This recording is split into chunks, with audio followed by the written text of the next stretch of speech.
အားလုံးပဲမင်္ဂလာပါကျွန်တော်ဒီနေ့ Sayoni Construction and Decoration ကနေထပ်မံနှုတ်ဆက်ချင်ပါတယ်ဒီမှာဆိုရင်တော့ကျွန်တော်ရောက်နေတာကပညာရီအိမ်ယာကိုကျွန်တော်ရောက်နေတယ်ဒီမှာကကျွန်တော်တို့တခြားနဲ့ထူးတဲ့ဥစ္စာကကြတော့ကျွန်တော် Colonial Style လေးပြင်ထားတဲ့အခန်းနဲ့ကျွန်တော်လိုက်ပြမှာဖြစ်တယ်အဲ့တော့ကြောင့်ကျွန်တော်လည်းတော်တော်လေးကို excited ဖြစ်နေပြီဒါလေးကိုပြဖို့အတွက်အဲ့တော့ကျွန်တော်နဲ့အတူတူ18ရာစုနှစ်ကိုလိုက်ခဲ့ပါနော်အဲ့ဒါကောင်းမှုပါညို့ခဏပြောကြည့်ရအောင်နည်းနည်းလွဲနေတာမသိ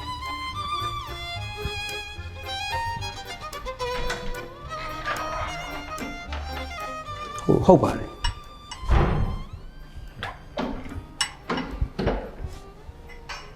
18ရာစုနှစ်သွားတာနည်းနည်း error တက်သွားတာမသိဘူးပထမတော့ colonial fully colonial ပုံစံဖြစ်ရပါတယ်မဟုတ်ဘဲနဲ့တပိုင်းစီဖြစ်နေလို့လေဒါပေမဲ့လည်းဒီတန်တကားကြည့်လိုက်တော့မှတ်မိသွားပြီဟုတ်ပြီဒါဒီတန်တကားကြတော့ကျွန်တော်တို့အရင်တော့ကလည်းအဟောင်းကိုစေးနဲ့ရအောင်တုတ်ထားတာပေါ့နော်ဒါအသစ်လေးဖြစ်ပါအောင်အထက်ကကျွန်းတကားကျွန်တော်လဲထားတယ်ဒီဟာလေးကကြတော့လဲကျွန်တော်တို့ archi tree ထည့်သွားအောင်လို့ကျွန်းပလိုင်နဲ့ပဲ color တူအောင်လုပ်ထားတာပေါ့နော်အထည့်ဝင်ကြည့်အောင်ကဲတိုက်ကမှန်တယ်ကျွန်တော်ပြင်ထားတဲ့တိုက်ပဲအော်ဒီကနေပြောမယ်ဆိုရင်ဒါကကျွန်းတကားအဟောင်းကိုအသစ်လဲလိုက်တယ် walnut color ကျွန်တော်သုံးထားပြီးတယ်ပေါ့နော်ဒီမှာရှိတဲ့ door handle ရော tab bolt ရောဒါကြေးရောင်ကကြာကျွန်တော်တခြားဗီဒီယိုတွေမှာကျွန်တော်ပြောပြလို့မျိုးကြေးရောင်ကကြာတခြား matter တဲ့စာရင်သူက bacteria သိမ့်မနေဘူးလူတွေအတွက်တော့ပိုကောင်းတယ်အောက်မှာရှိတဲ့ door stopper လေးကကြာတော့လေဒီအရောင်နဲ့ဒီအရောင်နဲ့ကကျွန်တော်လိုက်တဲ့ဥစ္စာကိုကျွန်တော်ရွှေ့ထားတယ်ပေါ့နော်ဒီ door stopper ကတန်လိုက်နဲ့တကားဖွင့်လိုက်ရင်ဒီတန်လိုက်မှာသွားကတ်နေတယ်အဲ့တော့တကားဖွင့်ထားလို့လေးတွေပိုက်တိုက်ရင်လည်းဝုန်းကနေထိုင်ကနေတကားမပိတ်တော့အဲ့တော့အဆင်ပြေတယ်မဟုတ်ဘူးလက်ဖြတ်မအောင်မယ်ဒီမှာဒါကကြတော့ကျွန်တော်တို့လာတော့ကြတော့ဒီအင်ရှင်ကဒါ IKEA ကနေလာဝယ်ထားတာသူကကပူးလေးနဲ့စားစီလာတာဒါတော့ကျွန်တော်လိုပဲဖြုတ်ပြီးတော့ဆင်ထားတယ်ဒါကတော့ by right ကတော့သူကနိုင်ငံမှာပြီးရင် net ဆွဲရမှာဒါပေမဲ့သူကပမာထားမလဲဆိုတော့မသိသေးတဲ့အတွက်ကြောင့်မို့ကျွန်တော် net တော့မဆွဲရသေးဘူးเนาะဒီတိုင်းပဲနိုင်ငံတွေကတော့ကျွန်တော်ဆေးအဖြူတုတ်ထားတယ်ဒီချန်ကင်းပါကေကကြတော့ကျွန်တော်အဟောင်းက90ရာခိုင်နှုန်းလောက်ကောင်းသေးတာဖြစ်တဲ့အတွက်ကြောင့်မို့ကိုကျွန်တော်တို့ကလဲတဲ့နေရာလဲcover စားဆေးတုပ်တဲ့နေရာမှာဆေးတုပ်ထားတယ်ပေါ့နော်ပြီးတော့ဒီမှာ picture light လေးဒီ picture light လေးကကြတော့လေအယောင်3ယောင်တောင်းလို့ရတယ်ပေါ့ဒါလည်း ancient request အရာသူတို့ဒီမှာပကြီကားလေးတွေပုံလေးတွေချိတ်ချင်တယ်ဆိုတော့ကျွန်တော် picture light လေးတုံးထားတယ် picture light ကလည်းကြေးစင်းရောင်နော်ကြေးနေတော့ပတ်သက်တဲ့ကြေးစင်းရောင်တုံးတယ်ကျွန်တော်ပြောချင်တာကဒီ colonial design တော်တော်များများမှာကျွန်တော်လိုက်ပြီးတော့လေးလာကြည့်လိုက်တော့သူကအဖြူရောင် color palette ကိုသွားပြီးတော့သူက natural color တွေဖြစ်တဲ့ brown တို့ဒီ beige တို့ကိုသုံးတာများတယ်အဲ့မှာဒီ furniture တွေကိုကြာတို့ကဒီ dark stain furniture ဟိုအရောင်ရစ်ဘက်ကိုသွားတဲ့ solid တသားနဲ့လုပ်တဲ့ furniture ကိုသုံးတာများတယ်အဲ့တော့ချို့ဟာလေးကျွန်တော် incorporate လုပ်ထားတယ်ပေါ့နော်ဒါပေမဲ့ဒီမှာကျတော့ခုနကတော့အမှန်ကတော့ဒီ error တက်သွားတော့မဟုတ်ကျွန်တော်တို့အနေနဲ့ပြောချင်တာကတော့လင်းနဲ့မယားနဲ့မှာကအမျိုးသမီးဘက်ကကြတော့သူက modern ကိုကြိုက်တယ်မျိုးသားဘက်ကကြတော့သူကကြတော့ colonial style ကိုကြိုက်တယ်အဲ့တော့ကျွန်တော်တို့နှစ်ခုပေါင်းပြီးတော့ colonial style modern colonial style ကျွန်တော်တို့ဖန်တီးပေးထားတာပေါ့နော်သူသဖြင့်အဲ့ဒါကိုဆက်မယ်ဆိုရင် colonial style မှာရှိတဲ့မီးတော်များမီးတိုင်ဒီကနေလာတာများတယ်ပေါ့နော်မီးအလင်းရောင်အရင်တော့သူတို့ ceiling light တွေတိုင်းမရှိဘူးမီးတိုင်တွေရှိမယ် wall lamp တွေရှိမယ်မီးဆိုင်တွေရှိမယ်အဲ့ဒါယူတယ်ဒါပေမဲ့ကျွန်တော်တို့ဒီမှာတော့ပေါင်းဆက်ထားတာဖြစ်တဲ့အတွက်ကြောင့်မို့ ceiling light တွေပါကျွန်တော်တို့ထည့်ထားပြီပေါ့နော်ဒီ furniture တွေစကြည့်မယ်ဆိုရင်ဒီမှာတွေဆိုလဲဒါကကြတော့ကျွန်တော် blog book နဲ့တော့လုပ်ထားတယ်ဒါပေမဲ့ color theme ကိုလိုက်အောင်လို့ကျွန်တော်အညိုရင်းဘက်ကိုကျွန်တော်သုံးထားတယ်ပြီးတော့ဒီ wall ဟိုဟာတွေမိုးချောင်းလေးတွေအစားပေါ့နော်အရင်ခေတ်တုန်းကဒီမိုးချောင်းလေးတော်တော်လေးကိုသုံးကြဒီမှာလဲကျွန်တော်ဒီမိုးချောင်းလေးကိုထည့်ထားတယ်ဒီအကွက်ထဲမှာကျွန်တော် TV လာတက်မယ်ဆိုရင်ဒီမှာ TV ကဝင်သွားလိမ့်မယ်ဒီ socket ကလည်းခိုင်းလို့ပဲ TV တက်လိုက်ရင် socket ကိုအုပ်သွားလိမ့်မယ်เนาะဒီအောက်ကတော့ဒါရိုးဒီ cabinet လေးတွေပါပဲเนาะဒါကကြတော့ colonial တွေကကြတော့ပြောမယ်ဆိုတော့ဒါအင်္ဂလိပ်လူမျိုးတွေဒါပေမဲ့ဗမာလူမျိုးနေမှာဆိုတော့ဖျားเจ้าဆောင်တော့မဖြစ်ပါပေးရတယ်အဲ့တော့ဒါဖျားเจ้าဆောင်ထည့်ထားတဲ့ဟာလေးကလည်းဒါအင်ရှင်ရွေးထားတဲ့ဒီလိုပုံစံလေးဆက်ရက်လေးသွားခြင်းနဲ့ဆိုတော့ကျွန်တော်တို့ကဂျားရဲကနေ laser cut partition နဲ့ကာပြီးတော့ဖျားเจ้าဆောင်တီးတဲ့အတွက်မှာထားထားတယ်ပေါ့နော်ဒီ laser cut partition ရောဒီ hollow wall နဲ့ဒီအရောင်နဲ့လိုက်ဖက်တဲ့အရောင်ကိုပဲကျွန်တော်တုတ်ထားပေးတယ်ဒီမှာကကျတော့သူရဲ့ pedestal လေးရှိမယ်ဖျားစဉ်တင်ဖို့ပြီးတော့ဒီမှာကျတော့ နေ့ကတော့ အပြင်ကနေအလင်းဝင်နေတော့ဒီမီးကတိတ်မမြင်ရဘူးဒါပေမဲ့ညဆိုတော့မြင်ရဒီမှာမီးလေးတွေပေါ့နော်ဒါကကြတော့ဖရားရဲ့ဒီကိုခေါင်းတော်ကနေရောင်ကြီးတွေဖြာထွက်တဲ့ပုံစံလေးဖြစ်အောင်ပေါ့ညဆိုရင်ပေါ့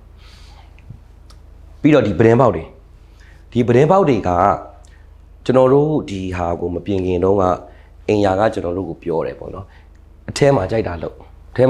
ဒါပေမဲ့အပြင်ပိုင်းဖဆဆိုတာအပြင်မျက်နှာစာကိုသူများခန့်နေနဲ့ပြောင်းသွားမဲ့ဥစ္စာပြောင်းသွားမဲ့ဒီဇိုင်းကိုတော့သူတို့လက်မခံဘူးလို့ပြောခဲ့တယ်တော့အရင်တော့ကျတော့ကျွန်တော်ဒီမှာကပဒင်းပေါက်တွေကိုမသူကကျတော့အဟောင်းတစ်သားပဒင်းပေါက်တွေရှိတယ်ပုံစံတော့ဒီပုံစံဒါကတော့ကျွန်တော်တို့အနေနဲ့ဒီမှာခေါ်တာတော့ကျွန်တော်သိတာတော့ကြက်ရင်ကွက်လို့ခေါ်တယ်အင်္ဂလိပ်လိုမျိုးဆိုရင်တော့ဒါ1 2 3 4 5 6 9 8ခုဆိုရင်8 light window သို့မဟုတ် panel type window ပေါ့နော်ဗမာလိုတော့ကြက်ရင်ကွက်လို့ခေါ်တယ်ကျွန်တော်အနေနဲ့တော့ကြော်ပဲစားကြက်ကင်ပဲစားကြက်ရင်အောင်ကဒီလိုပုံစံတော့ကျွန်တော်တခါမှတော့မတွေ့ဘူးအဲ့တော့ကြည့်နေတဲ့လူတွေကြက်ရင်ကွက်ဘာကြောင့်မို့ခေါ်လဲဆိုတာသိတယ်ဆိုလဲကျွန်တော် comment လေးမှာရေးထားပေးပါကျွန်တော်လည်းသိချင်လို့ပေါ့နော်အဲ့ဒါလေးဖြည့်ပေးပါကျေးဇူးတင်ပါတယ်အဲ့တော့ဒါကိုဆက်ပြောမယ်ဆိုရင် colonial style မှာကျွန်တော်ဒီလိုမျိုးပုံစံကိုသွားပြင်မယ်သူကဒီလိုမျိုးကျွန်တော်တို့ဒီလိုဖွင့်တဲ့ type မဟုတ်ပဲနဲ့သူကမြေထားရေးလိုမျိုးအပေါ်ကို slide up ပုံစံကိုတို့ကအသုံးကြတယ်ဒါပေမဲ့ဒီမှာကျတော့အပြင်ဘက်ကကိုဖဆက်ကိုမထိအောင်ဒီပုံစံပဲတခုပဲကျွန်တော် aluminum powder coating နဲ့တော့ချိန်လိုက်တယ်အဲ့တော့ဒါကတော့ modern colonial ပုံစံလေးပေါ့နော်colonial နဲ့ modern နဲ့ဖက်ဆက်ထားတဲ့ပုံစံလေးချိန်လိုက်တယ်ဒီမှာကျွန်တော်ခြေစကားလေးပါမယ်နော်ဒါအရင်ခေတ်တော့မရှိတဲ့ဟာလေးပေါ့နော်အပေါ်မှာကျတော့ roller blind ကတော့ကျွန်တော်နောက်အခန်းကျရင်ကျွန်တော်ရှင်းပြပါမယ်ပြီးတော့ဒီမှာတွေ့တဲ့ furniture တွေဆိုလဲဥပမာဒီဟာတွေဆိုရင်ကျွန်တော်ပြောရင်ဒါဆိုရင် solid wood နော် solid wood coffee table ကလည်းကျွန်တော်ပြောလို့ဒီ dark stain လောက်ထားတယ် dark stain ဆိုတာအရင်ဘက်ကိုသွားထားတော့ကြည့်မယ်ဆို contrast တစ်ခုရှိတယ်ဘေးပတ်လေအကုန်လုံးဖြူဖွေးနေတဲ့အချိန်မှာသူ့ရဲ့ furniture တွေသူ့ရဲ့ fitting တွေအကုန်လုံးက color တစ်ခု dark color တစ်ခုမရှိနေတော့အဲ့ဒါက stand out ဖြစ်သွားတယ် sofa ကတော့ဒါ modern sofa เนาะအဲ့မပြောတော့ဒီဘက်ကဒါကကြတော့ dining area လည်းကျွန်တော်ပြောတာ solid wood ကိုသုံးထားတယ်ခိုင်းလိုမျိုးကျွန်တော်ဒီမှန်နေပါတယ်တိတ်မသုံးဘူးပေါ့နော်ဒီဘက် dining ကနေထွက်မယ်ဆိုရင်ဒါကကျွန်တော်တို့ဘာခေါ်လဲဆိုတာ French door လို့ခေါ်တယ်ပြင်သစ်တွေအထူးပြင်သစ်နိုင်ငံမှာဒီလိုမျိုးတကားတွေသုံးကြတယ် French door ကဘာကိုသွားပြီးတော့ဖြစ်လဲဆိုတော့ဒီဘက်ဘေးမှာသူက hinge ရှိပြီးတော့သူကဖွင့်လိုက်မယ်ဆိုတော့ဒီလိုမျိုးဖွင့်လို့ရတယ်เนาะအဲ့ဒါ French door လို့ခေါ်တယ်ဒီဟာလည်းအရင်တော့ကျတော့ဒီတစ်ခုလုံးကိုကျွန်တော်တို့ကချိန်လိုက်တာเนาะခုနကကျွန်တော်ပြောတဲ့ဒါ panel window ပုံစံတိုက်မဲ့ချိန်ထားတာဘာမှလို့ဆိုတော့ကြက်ရင်ဝက်ပုံစံ true out ပေါ့เนาะဒါချိန်ထားတယ်နှစ်ထပ် color ကတတ်ထားတယ်ခါတိုင်းဒီနေဒီပါရှိန်တဲ့အခါမှာဆိုရင်ဒီအပါလေးကိုဆွဲလို့ရအောင် privacy လိုချင်တယ် identity ကိုပို့ပြီးတော့အခန်းထဲမှာ agent နေဆိုရင်တော့လေဒီအပေါ်က 95% ပိတ်တဲ့ light ကာကိုပါပိတ်လိုက်လို့ရတယ်เนาะပြီးတော့ဒီဘက်နဲ့လာပြီကျွန်တော်ကင်မရာဒီဘက်လာလို့ပြောပြ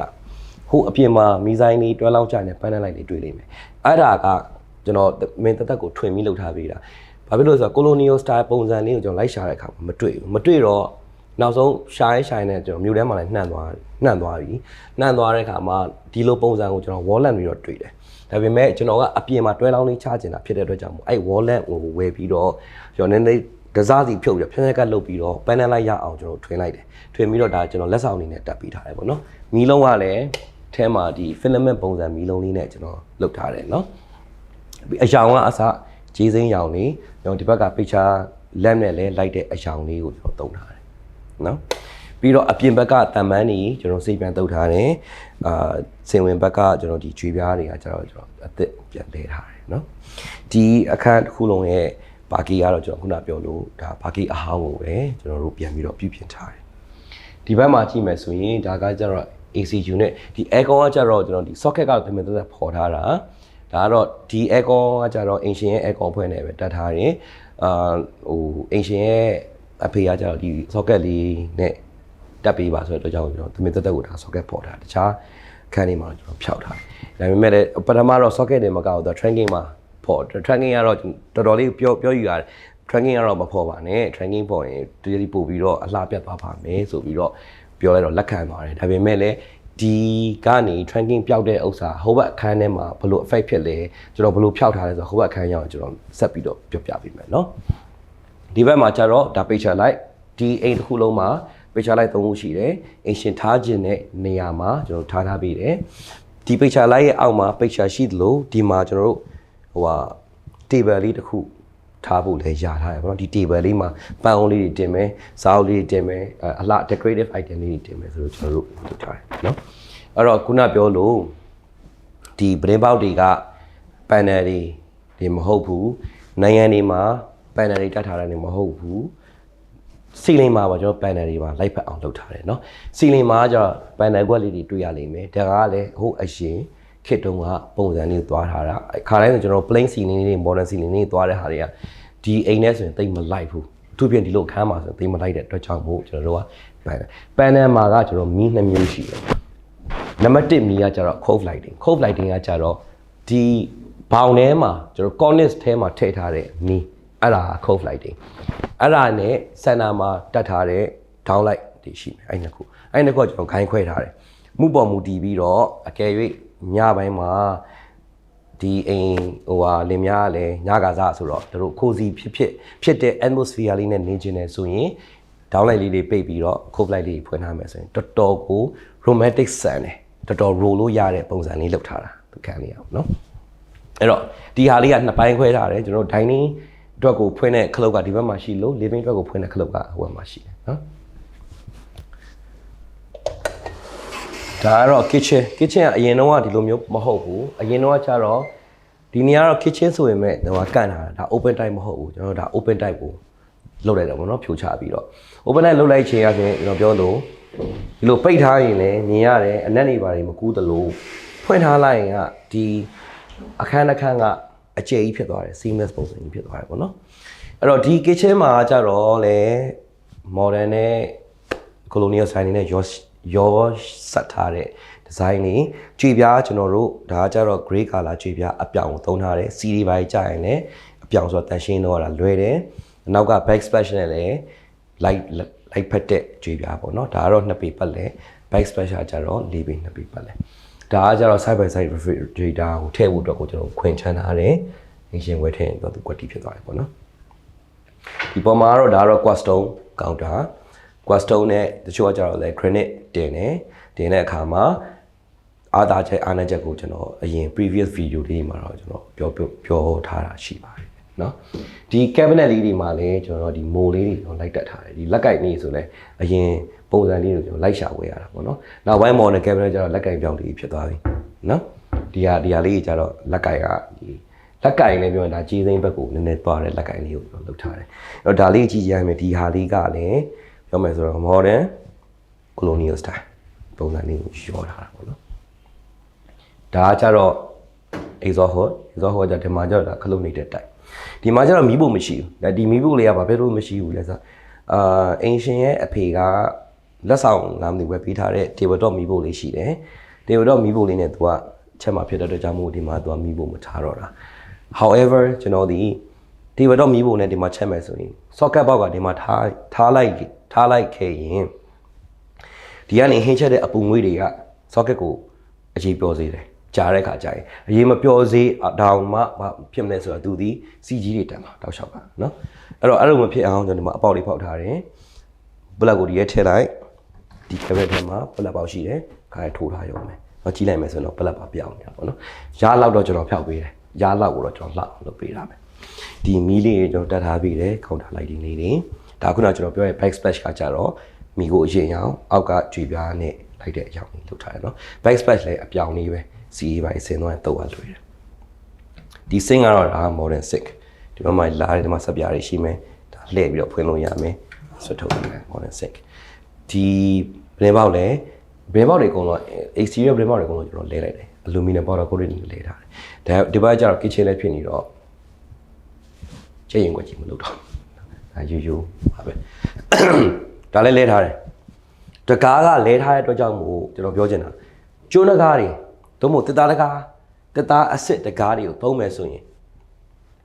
တစ်သားစီပဲသုံးစီစေးတော့မသုံးနဲ့စီစေးသုံးလိုက်ရင်ဒါ is cheap အပေါ်စားကြီးနဲ့တူသွားတယ်เนาะအဲ့တော့တစ်သားတကားတက်ထားမှတော့တစ်သားအကျော်ပေါက်အောင်တစ်သားစီသုံးတာတော့အကောင်းဆုံးပဲဘာလို့ဆိုကြီးလိုက်တာနဲ့ကိုကွာတယ်ဒါဆိုတစ်သားကျော်တွေခါလည်းပါပြီလားเนาะအကယ်၍မို့ဒီမှာကျွန်တော်တို့ကဒီတစ်သားတကားကြီးကို တက်ပြီးတော့ကျွန်တော်စီစေးတုံးလိုက်မှဆိုဒါကြီးကလုံးဝ plain color ကြီးဖြစ်သွားတော့မှာနော်တချို့ design concept တွေနဲ့တော့ like တယ်ဒါပေမဲ့လည်းတစ်သားလို့ပေါ်တဲ့ concept ကတော့ပို့ပြီးတော့အဆင်ပြေတယ်ပေါ့နော်ဘာဖြစ်လို့လဲဆိုတော့ကျွန်တော်တခြားအိမ်ဒီမှာရောအခြား video မှာကျွန်တော်ပြောဘူးတယ်ဟိုလူတွေနဲ့ပို့ပြီးတော့နီးစပ်တဲ့ဥစ္စာက nature ကတစ်သားကလည်း is part of nature ပဲเนาะတစ်သားလည်း is part of nature ဖြစ်တဲ့အတွက်ကြောင့်မို့တစ်သားလို့ပေါ်တာလေးကပို့ပြီးကောင်းတယ်ကျွန်တော်ဒီမှာ net ချင်းကြာပါရေးဆက်လာတာဒီဘက်မှာကဒါကကျွန်တော်တို့ laundry area လောက်ထားတယ်မှန်တော့ဒီ laundry area မှာဒီမှာ laundry ဟို cabinet လေးတွေရှိမယ် laundry counter laundry cabinet ဒီ counter တွေကိုဒါဝင်သွားမှာเนาะဘယ်လိုဆိုတော့ဒါမလုပ်သေးတော့ဒီ wash shorter ကတော့ရန်တော့ဖြစ်နေတယ်နောက်မှာတော့ကျွန်တော်တို့ join ထားပြီးတယ် plug ကိုသူရဲ့ inlet ကို drain ကိုတတ်ထားပြီးတယ်အကယ်၍ဒီမှာ initial ကျွန်တော်ရဲ့ design မှာဒီမှာ cabinet ပါတဲ့အခါမှာသူနဲ့ဆက်ဆက်တဲ့စပြဘူးတွေဘာတွေညာတွေထဲမှာလာထည့်ထားလို့ရတယ်ထည့်ထားမယ်ဆိုတော့ပျောက်နေတာပေါ့နော်လာဒါကကြတော့ကျွန်တော်တို့ဒါ ABS door ဒါလည်း ABS door ဒီကကြတော့ဒါ main room လေးကကြတော့ဘာမှသိပြီးတော့စစမ်းမပြတော့မရှိဘူးဒီထဲမှာကျွန်တော်တို့ကမီးရယ်နိုင်ရဆေးရယ်ဂျန်ကင်းရယ်ဒီလောက်ပဲရှိတာနော်ဒီဘက်မှာကြတော့ဒါမိတ်သုံးလို့ရတဲ့ရေချိုးကန်းအိမ်သာဖြစ်တယ်လို့ common အနေနဲ့လည်းဝင်သုံးလို့ရေချိုးကန်းအိမ်သာလည်းဖြစ်တယ်ပေါ့နော်ဒီမှာဆိုရင်လည်း switch တွေကတော့ထည့်ထားတယ်အမှန်တော့ဒီမီး switch တွေအကုန်လုံးကရေမဆိုတဲ့နိုင်ငံမှာထားရမယ်အထက်မှာထားရမှာ concept ကကြတော့နိုင်ငံခြားမှာအဲ့လိုပဲ switch တွေတော်တော်များများအထက်မှာပဲထားကြတယ်ကျွန်တော်စဉ်းစားလောက်ကတော့အပြင်မှာထားလိုက်မယ်ဆိုရင်စားနာပြီးတော့ပိတ်သွားရင်လည်းဒီမှာအထက်မှာရေချိုးလုံးတန်းလန်းမီးတွေပဲပြက်နေရဆိုရင်ဘာမှမြင်ရမှာမဟုတ်တော့ဘူးလေအဲ့ဒီတော့ကြောင့်မို့ဒါတစ်ခုပေါ့နော်ဟိုတချို့ type တွေမှာကြတော့အပြင်မှာထားတယ်တစ်ဖက်ကရေချိုးကန်တစ်ဖက်ကအိမ်သာပြင်မှာထားတဲ့ဟာကြတော့ဒါ cost saving အတွက်ကိုပို့သွားတာပေါ့သူကကြတော့ tracking တစ်ချောင်းပဲဆင်းလာပြီးတော့နှစ်ခုခွဲလိုက်ရုံပဲဒါအတွက်ကကြတော့နည်းပြီးတော့ဟို cost ကတော့နည်းနည်းပိုကုန်တယ်ဒါပေမဲ့ဒါကပို့ပြီးတော့ဒီ luxury type ဘက်ကိုသွားတာပေါ့နော်ဒီထဲမှာချွေပြားတွေကနှစ်ပေပတ်လေကိုမတ်တက်လေးဂျန်ကင်းရောနေရန်ရောထုံထားတယ်ကြည့်လိုက်မယ်ဆိုဒီတစ်ခန်းလုံးကကျဲလို့ခံစားရတယ်ပေါ့နော်ပိုတိုင်းကတော့အင်ရှင်ချထားတယ်ဒါကတော့ wall hang ပေးစင်မယ်ဒီမှာလည်းကျွန်တော်တို့ကဒါ camera window ကိုအလိုမျိုးပါတော့ကိုယ်နဲ့ချိန်ထားတယ်မှန်ကအပြောင်းဖြစ်နေတဲ့အတွက်ကြောင့်မို့ဒီ frosted glass sticker လေးကတ်ထားတယ်မမြင်ရတော့ဘူးတင်ဒါကတော့ ABS door ဟုတ်ပါဝါနကာလားနော်ကဲဒီခန်းလေးမှာလည်းအရင်အပြင်ကလိုပဲအဆေးအဖြူကိုတုတ်ထားတယ်ပေါ့နော်ပြီးတော့ဒီဘေးစင်းပေါ်မှာကျွန်တော်ခုနကခြံခဲ့တာအဲ့ဒါဘာလဲဆိုတော့အရင်တော့ကဒီမီးတွေပဲရှိတယ်ဒါပေမဲ့ဒီမှာဆေးကြောနေရင်နဲ့မီးကကြောနောက်ကိုရောက်သွားတဲ့ကြောင့်ပေါ်မှာကျွန်တော် spotlight ဒါလက်ဆောင်ကိုတတ်ထားပေးတာနော် spotlight နှလုံးဒီကိုလင်းအောင်လို့တခါတည်းတတ်ထားပေးလိုက်တယ်နော်အဲ့ဒါရေပြီးတော့ဒီမှာမီးဆိုင်ကဒါပထမဆုံးကျွန်တော်တို့ပြင်နေတယ်မှာ kitchen ထဲမှာမီးဆိုင်ထည့်ထားဆိုတော့အရင်classic အိမ်တွေမှာလည်းဒါမီးဆိုင်လေးတွေထည့်ထားတာကိုတွေ့ရတယ်ပေါ့နော်နိုင်ငံခြားအိမ်တွေမှာတော့အဲ့ဒါလေးကိုလည်းပုံစံလေးကိုကြည့်တော့မစိုးဘူးဒါသူတို့ကလည်းတိတ်ပြီးတော့ဟိုချက်ပြုတ်မစားဘူးဆိုတော့ဒါလေးဆိုရင်တင့်တော်တယ်လှတယ်ဆိုတော့ကျွန်တော်လာထည့်ထားဒီမီးဆိုင်ကအရင်တုန်းကစီနီက flat ceiling မှာဒီမီးဆိုင်ကနည်းနည်းလေးအောက်ကျနေတယ်အင်ရှင်အကိုကလည်းအရက်က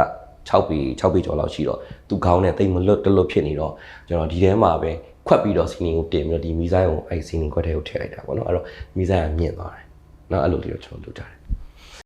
ခဲအဲ့ဒါဆိုရင်ကျွန်တော်တို့ common toilet ဘက်ကိုသွားအောင်ပေါ့နော်ဒီမှာဒီကနေကျွန်တော်ပြောမယ်ဆိုရင်ဒီနားမှာ step လေးတစ်ခုကျွန်တော်လုပ်ထားတယ်ဒီ step လေးကတခြားမဟုတ်ဘူးဒီ common toilet ကဒီမှာကအရင်တော့ကကျွန်တော်ထင်တာကနှစ်ခုရှိတယ်ဒီဘက်မှာတစ်ခုဒီမှာတကားပေါက်ရှိသေးတယ်ဒီကနေဟိုဘက်ကိုထုအဲ့တော့ဒီဘက်မှာရှိတဲ့ဥစ္စာကကျတော့ကျွန်တော်တို့ဒီ master နဲ့ပေါက်လိုက်တယ် master ကျဲပေါက်ခဏကြာကျွန်တော်ပြပြမယ်ပေါ့နော်ဒီကဒီမှာကျွန်တော် step လုပ်တဲ့အကြောင်းရင်းကကျတော့ဟိုဘက်ကနေဒီဘက်ကကျွန်တော်ပိုက်လာတဲ့အခါမှာကျွန်တော်မြင့်ရတယ်ခိုင်းလို့ပဲပိုက်ကမြင့်ရတာဖြစ်တဲ့အတွက်ကြောင့်မို့ကိုကျွန်တော်တို့ကဓာကြီးမြင့်လိုက်တဲ့ပိုက်ရဲ့ height ကဒီအထစ်လေးမပါဘူးဆိုရင်ဒီမှာတော်တော်ခွာအောင်ခုနကမိတ်တွိုင်းလဲလိုမျိုးတော်တော်ခွာအောင်မိတ်တွိုင်းလဲကကြတော့လုပ်လို့မရအောင်မလုပ်ရအခန်းတစ်ခန်းလည်းရှိနေတယ်ကြောင့်မို့ဒါကကြတော့ဝင်လာတာနဲ့ဒီကဒီနေရာတွေကကြတော့ DB နဲ့ inverter ထားမယ့်နေရာလေး ကျွန်တော် step လေးတစ်ခုမြင်နိုင်တယ်ဒီကိုတက်မယ်ဆိုလဲသိပြီးတော့ step လေးအောင်သိထားတော့เนาะအဲ့လိုလေးဒါကျွန်တော်လုပ်ထားတာပြီးတော့ဒီအိမ်ကကျွန်တော်ကိုအင်ရှင်က80ရာခိုင်နှုန်းလောက်ကျွန်တော်စိတ်ကြက်ပေးလုပ်ထားတယ်အဲ့တော့ဒီဟာတွေလုပ်တာလဲကျွန်တော်သူ့ကိုပြောစရာမလိုတော့ဘူးကျွန်တော်ဒီလိုပဲကောင်းအောင်အဓိကတော့ကျွန်တော်တို့ကောင်းအောင်ပဲလုပ်ပေးတာပဲအဆင်ပြေအောင်ကောင်းအောင်လှအောင်အဲ့ဒါတွေနဲ့လုပ်ပြီးသွားတယ်လုပ်ထားတာပေါ့နော်အဲ့ဒါလေးလည်းကျွန်တော် point out လုပ်ချင်ပါတယ်ဒီတကားကတော့ EBS တို့ပဲအတူတူပဲကျွန်တော်သိမပြောတော့ဘူးဒီထဲမှာကျွန်တော်တို့ counter basing ရှိမယ်အင်ရှင်ချပေးထားတယ်သူ့ရဲ့ tablet နဲ့ဒီဟိုပါပေါ့နော် basing ကတော့ counter type လုပ်ထားတယ်ဒီမှာအင်ရှင်ချထားပြီးတယ်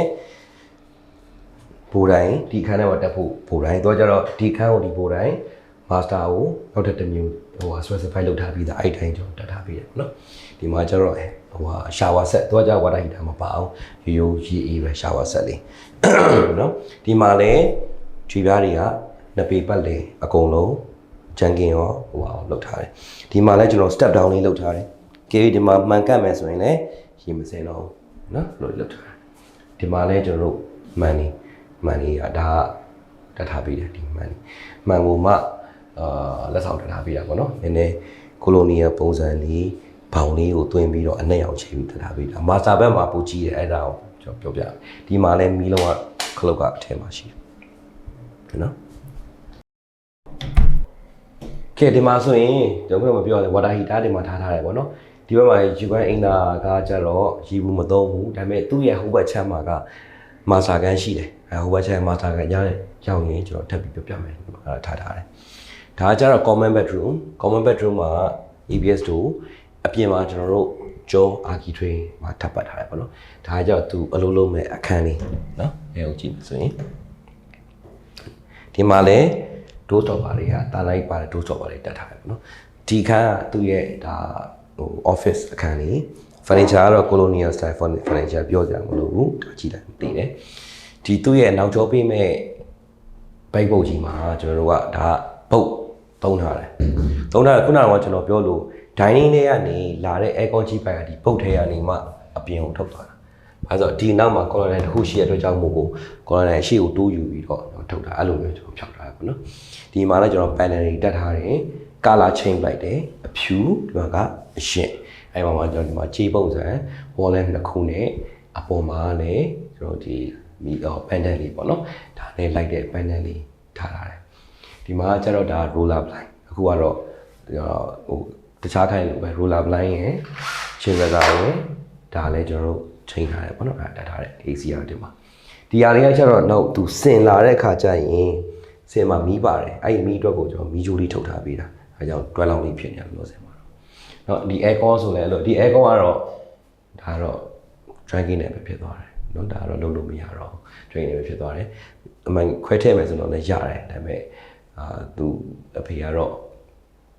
tracking နဲ့ပဲသွားဆိုတော့ကျွန်တော်သွားထားပေးတယ်เนาะအဲ့တော့ဒါပြီးသွားရင်ဒီဘက် common bedroom ကလည်းအပြင်ဘက်ပိုင်းကတော့အကုန်လုံးအတူတူပဲတခါ archi tray เนาะ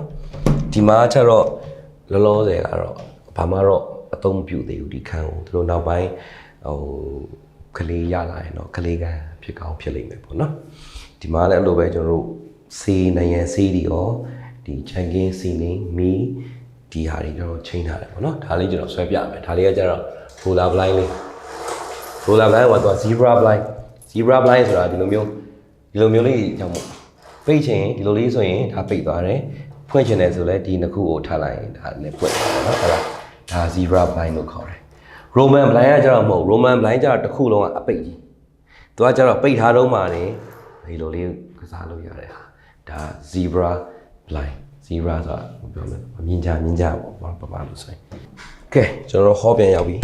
ဒီ hall မှာကလည်းဒါ picture light လေးရှိတယ်ကျွန်တော်ပြောလို့ဒီအိမ်တစ်ခုလုံးမှာ picture light သုံးခုရှိတယ် entrance ရယ် dining ရယ်ဒီ hallway ရယ်เนาะဒါ ancient ရဲ့ request ဒီ picture light တဲ့အယောင်3ယောင်ပြောင်းလို့ရတယ်ဂျင်းစင်းရောင်ဒီ scene လိုက်ကကြတော့ကျွန်တော် two way တက်ထားတယ်ပေါ့နော်ဟိုဘက်ကနေဒီခန်းကိုလာတဲ့အခါမှာမီးဖွက်ပိတ်လို့ရတယ်လို့ဒီကနေညအိတ်ခန်းလေးမှာလည်းဒီပြပေးလိုက်လို့ရတယ်ပေါ့နော်ဒါလေးကတော့ထုံးထားတဲ့ညဆိုလဲဒါဟို night light လေးအနေနဲ့ပေါ့နော်အဲ့တော့ဒါကလည်းဟိုဟာလေးလိုပဲ ABS တို့ archi tray ပတ်ထားတယ်ပေါ့နော်ဒါတော့ master bedroom အရင်တော့ ဒီနေရာမှာမဟုတ် master bedroom ကိုဝင်ရအရင်တော့ကဒီဟာကကျွန်တော်ရှိတိုးလိုက်တာဘာကြောင့်လဲဆိုတော့ဒီဘက်ကတစ်ခန်းဒီဘက်မှာတစ်ခန်းဒါပေမဲ့ကျွန်တော် master လုပ်လိုက်တာပေါ့နော်ဒီဘက်မှာအိတ်တဲ့နေရာဒီဘက်မှာကျတော့ walk-in closet တွေကျွန်တော်လုပ်ထားတယ်အဲကြောင့်ဒါကြီးကကျဲသွားတယ်ဒီမှာလည်းပရင်ပေါက်တွေကခုနပြောလို့ကျွန်တော်တို့ချိန်ထားတယ်အပေါ်မှာစီနေနေရကျတော့ဒါ modernize စီနေနေထားတယ်ဒီအကတ်မီဇိုင်းတွေကအင်ရှင်ဝေချပေးထားတယ်ကျွန်တော် profile light ပတ်လည်းထည့်ထားတယ် double spotlight လေးတွေထည့်ထားတယ်ဒီမှာထားခြင်းနဲ့ဟိုလေးဟိုပေါ်သွားအောင်ပေါ့နော်ဒီ bedding ရောဒီ side table ရောလည်းဒါကကိုလိုနီပုံစံ design လေးပေါ့နော်ဒီဟာလေးတွေကကြတော့ကျွန်တော်က box လေးတော့လှုပ်ထားတယ်ဒါပေမဲ့ဒီ roller blind တွေကအင်ရှင်ကသူတတ်ထားတဲ့ဟာလေးပေါ့နော်အဲ့တော့ဘာဖြစ်သွားလဲဆိုတော့ဒီကျွန်တော်တို့ကတော့ဒီ box ကကြတော့ဒီ light ကအတွက်ကို box လုပ်ထားတာအဲ့တော့နည်းသိတယ် roller blind ဆိုတော့ဒါနည်းလေးကြီးလိုက်ရင်တော့ဒါတွေအကုန်လုံးကပျောက်သွားတယ်ပေါ့နော်ပိတ်ဟိုတင်ထားတဲ့ခါကျအခုကတော့ဒါနည်းနည်းတော့ပေါ်တယ်ဒါပေမဲ့လည်းစီနီကလည်းအဖြူသူ့ကာဘာလည်းအဖြူဆိုတော့တိတ်တော့လည်းဟိုမသေးခွဲဘူးပေါ့နော်အဲ့တော့ဒီမှာတော့ဒါဂျန်ကင်းကလည်းအပြင်ကလိုပဲတူတူပဲအဲကွန်ကတော့ဒီမှာပဲတက်ထားလိုက်တယ်နော်ဒီ back side table အပေါ်မှာလည်းကျွန်တော်တို့ table lamp တွေဖုန်းချခြင်းသွင်းလို့ရအောင် socket လေးပါတယ်ဒီဘက်ကျတော့ဒါကတော့သူ့အမျိုးသမီးရဲ့အကြိုက်ဒါကျတော့ modern ဘက်ကို colonial modern ဂျားထဲမှာနေမို့လို့နေဒီမှာနည်းနည်းလေးထူတာခါတိုင်းလို့ဆိုရင်ကျွန်တော်တို့ဒီ cabinet အပိတ်ကအစ block ပုံနဲ့လုပ်ထားအခုကကျတော့ဒါကျတော့ aluminum frame ကိုမှ gray color မှန်နေနဲ့လုပ်ထားတာပေါ့နော်ဖွင့်လိုက်မယ်ဆိုသူကတော့ဒီမှာ display item တွေ mainly ထားဖို့ပါပဲပတ်စံအိမ်လေးတွေဟို main အမျိုးသမီးသုံးဆောင်ပစ္စည်းတွေပေါ့နော်ဘာညာတရကအဲ့ထည့်လို့ရတယ်ပိတ်ထားမယ်ဆိုရင်ဒါကလာ display unit လေးအောက်မှာကျတော့ဒါအပွင့်ဒါတော့ design ရလုပ်ထားပေးတာเนาะဒီဘက်တကားကျတော့အပြင်ဘက်စင်ဝင်ကိုထွက်တဲ့တကားလေးဒါလည်းအသက်ချိန်ထားတယ်ဆေးကကျွန်းဆေးတုတ်ထားပါတော့ပြင်မှာတော့စီလင်ရဲ့တာမန်ဆေးတုတ်တာရဲ့ခြံကင်းအသက်လောက်ထားတာပဲအဲ့ဒါအလွယ်တော့ trade တော့မရှိเนาะဒီအယောင်လေးအားဆိုကျွန်တော်လိုက်ပြီးတော့ match ဖြစ်အောင်လိုက်ရွေးထားတာပေါ့နော်ဒါလေးတွေကိုအဲ့တော့ဒီဘက်မှာဒါကျတော့ stand man ကကျတော့ဒီလိုမျိုးမှခါတိုင်းဒီနိုင်ငံကတ်လို့ရတယ်ဒါကကျတော့လေသူ့အမျိုးသမီးကဒီလိုမျိုးသွားခြင်းတယ်ပေါ့နော်ဒီဘက်မှာ brain box ရှိရတဲ့အတွက်ကျွန်တော်ဒီမှာမှန်မထားတော့ဘူးဒီမှာသူ့ရဲ့ vanity table ဒီမှာထိုင်ကုန်လေးလာမယ်အလှပြင်မယ်ပြီးတော့ဒီ stand man ကျတော့တကိုယ်လုံးမြင်ရတော့ဒီဘက်ကနေအင်ဂျီတွေပါရွေးပြီးတော့ကတ်ကြည့်မယ်ဆိုရင်လည်းဒါလိုပေါ့နော်သူတို့ကတ်ကြည့်ရဆိုရင်ကြည့်လို့ရတယ်ပေါ့နော် ceiling ကဒီမှာ plain ceiling မှာကျွန်တော်တို့ဟို profile light လေးတွေထည့်ထားတယ်ပေါ့နော်ပြီးတော့ဒါကျတော့ဝယ်ချထားတဲ့အင်ရှင်ဝယ်ချထားတဲ့မီဇိုင်းလေးဒါလည်း color ချင်းလို့ရတယ်ကျွန်တော် suggest လုပ်တာတော့ဒီမှာကော်စော်လေးထားပြီးတော့ bench လေးတော့ထားလိုက်ပါလို့ bench ထားလိုက်မယ်ဆိုရင်ဒါဖြစ်ဖြစ်ဟိုသူ့ပြင်ဒီမှာအမျိုးသမီးကတော့ဟိုအချိန်များစွာပေးပြီးနေရမယ့်အခန်းသူအပြင်သွားဖို့အတွက်ကိုကြွေမယ်ဘာ dress wear ရမှာလဲ dress wear ရမှာလား casual wear ရမှာလား formal wear ရမှာလား smart casual wear ရမှာလားအဲ့မှာထိုင်ရင်စဉ်းစားရင်လည်းအကောင့်လေးရဲ့ဒီမီးလေးတွေရဲ့မှုသွင်းပြီးတော့ခု try on လုပ်လို့ရတယ်ပေါ့နော်အဲ့လိုနေရာလေးဆိုတော့ဒီမှာလေး bench ထားလိုက်မယ်ဆိုတော့ပိုအဆင်ပြေတယ်နော်ဒါကတော့ maybe အမျိုးသားထည့်ဖို့ဖြစ်လိမ့်မယ်သူတို့ကိုကျွန်တော်တို့ design ပေးခဲ့တာဒါကျတော့အပိတ်ဆိုတာဒီဖွင့်လိုက်မှပဲမြင်ရတာဒါကတော့သူမရိုးကြ cabinet ပုံစံပေါ့နော်ဒါလေးရအထဲမှာတန်းနေလည်းရှိတယ်မီးတွေပါကျွန်တော်ထည့်ထားပြီးဒါဆိုတော့လာတယ်ပေါ့နော်တော်တော်လေးကိုဒါတက်ရနဲ့ပေါ့လှပါတယ်လိုက်ဖက်အောင်ဒီမှာထပ်ပြီးတော့ဒီ wall cladding တွေပါကျွန်တော်ထည့်ထားပြီးနော်ဒီ unit မှာဒီမှာ profile light ထည့်ထားလို့ဒီမှာလည်းမှန်ဒီမှာအန်ဆွဲဒီမှာနာယီလက်ဝတ်ရတနာတို့နာယီတို့နိုင်တိုင်းတို့ထည့်ထားမယ်ဆိုရင်လည်းအပေါ်ကနေဘာတွေရှိလဲဆိုတာပါမြင်ရတယ်ပေါ့နော်ဒီတစ်ခုလုံးကတော့ထောက်လျှောက်ကတော့အန်ဆွဲယူထည့်ထားပြီးတယ်ဒီမှာကျွန်တော် step တစ်ခုရှိတယ်ဘာလို့ဆိုတော့ဟိုဘက်ကလိုပဲ step မရှိဘူးဆိုရင်အကြီးခွနေရမှာဆိုတော့ step ပြီးတစ်ခုထားပြီးတယ်ပေါ့နော်အဲ့တော့ဒီ step ကနေဒါလည်း walnut color ABS door ဒီမှာကျွန်တော် master bath လို့စီနော်အဲ့တော့ master bath လို့စီမှာကြည့်လိုက်တာနဲ့ကောက်တာအကြီးအရင်ဆုံးမြင်ရမယ်နော်ကောက်တာကြီးကကျတော့ဒါကကောက်တာပေးစဉ် original ancient ဝယ်ချပေးတဲ့ကောက်တာပေးစဉ်ကနည်းနည်းသေးတယ်ဒီတော့ကျွန်တော်ဒီကောက်တာကြီးရဲ့ကြီးနေသိမ့်မထဲတော့ကျွန်တော်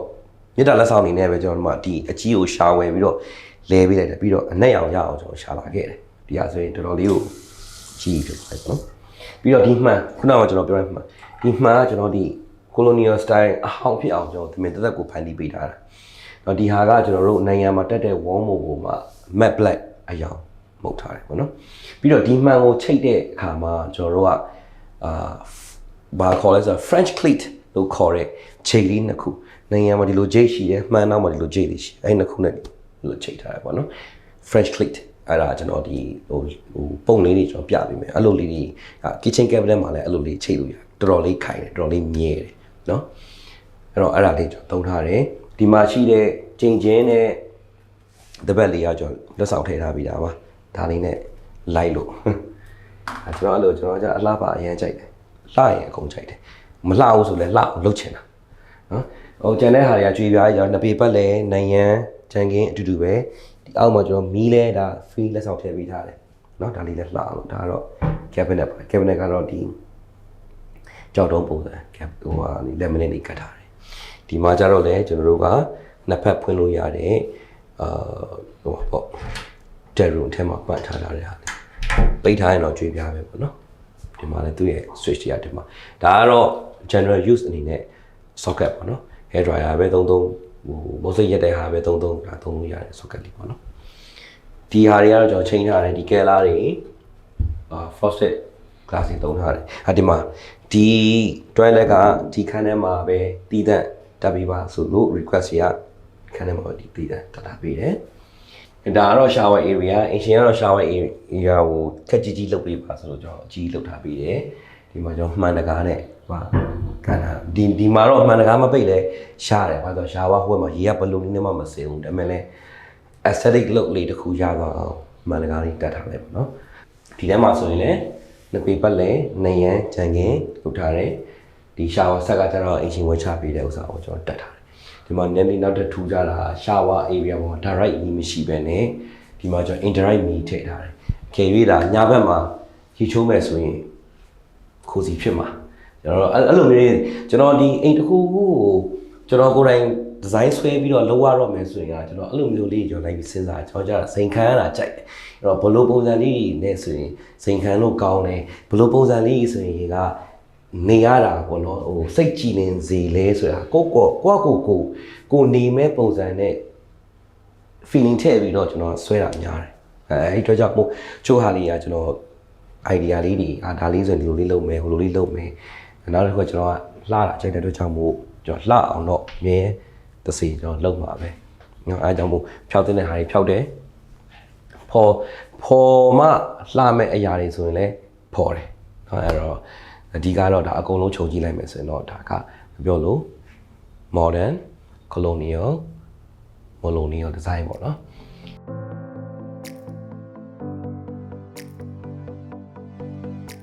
ကဲခုနကတော့ကျွန်တော်ပြောလို့ပဲ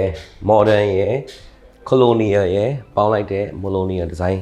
ဖြစ်သွားပြီပေါ့နော်ဒီဟာကိုကျွန်တော်ကအရင်က excited ဖြစ်နေတယ်ဆိုတာအားလားကြောင့်ပဲခါတိုင်းကျွန်တော်တို့ပြင်တဲ့ဟာတွေက modern ဘက်ကိုသွားတာများတယ်ဒီဟာလေးကကြတော့နှစ်ခုပေါင်းဆက်ထားတဲ့ပုံစံလေးကြနည်းနည်းထူးခြားနေတာပေါ့နော် stand out ဖြစ်နေတယ်အဲ့တော့ဒါလေးကတော့ပြီးသွားပြီအဲ့တော့ခါတိုင်းလိုပဲကျွန်တော် Sign Unique Construction Decoration ကနေကျေးဇူးအများကြီးတင်ပါတယ်ကျွန်တော်တို့ရဲ့ YouTube channel ကိုလည်း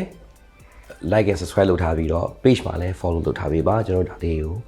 တင်ပေးမှာပဲထပ်ပြီးတော့အရင်တော့တင်ထားတဲ့ video တွေလည်းအများကြီးရှိနေတယ် edit လုပ်ဖို့စောင့်နေတာနဲ့တကြံပေးရခံနေရတယ်ကျွန်တော်နည်းလေးကိုသိခံပေးပါနော်အဲ့ဒါပြောရင်းနဲ့ကျွန်တော်တို့အခုက18ရာစုနှစ်ကိုရောက်နေရဆိုတော့21ရာစုနှစ်ကိုပြန်သွားအောင်နော်